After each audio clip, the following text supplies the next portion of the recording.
បាទសូមគោរពពុកម៉ែអ៊ំពូមីងបងប្អូនជាទីគោរពថ្ងៃនេះខ្ញុំមកបង្ហាញពីការងារចិន្តាបន្តិច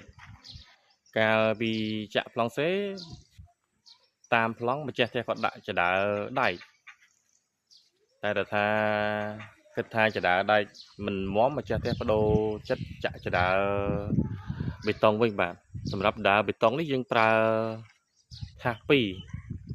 កន្លែងដែលត្រូវឡើងយើងឡើងពីខាងនេះមកហើយនៅកន្លែងនេះយើងមានថាសមួយសម្រាប់ការងារថាសយើងមានធ្នឹមមួយធ្នឹមនឹងសម្រាប់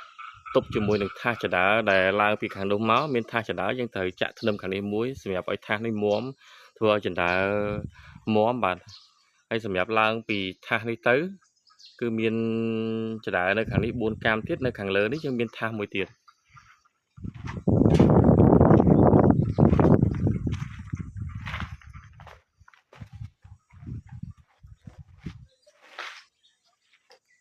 បាទនៅថាសខាងលើថាសទី2នេះយើងមានចាក់ធ្នឹមមួយទៀតធ្នឹមរងសម្រាប់ទប់ជាមួយនឹងថាសទី2នេះឲ្យវាមានសភាពរឹងមាំហើយនៅពីថាសទី2នេះយើងត្រូវឡើងទៅដល់លើជាន់ប្លង់សេបាទ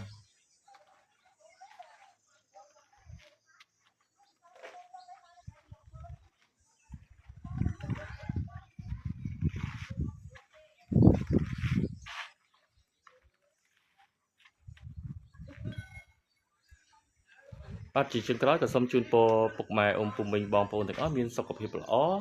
មានសុភមង្គលរកស៊ីទទួលទានមានបានគ្រប់គ្នាបាទសូមអរគុណច្រើនសូមជម្រាបលាបាទ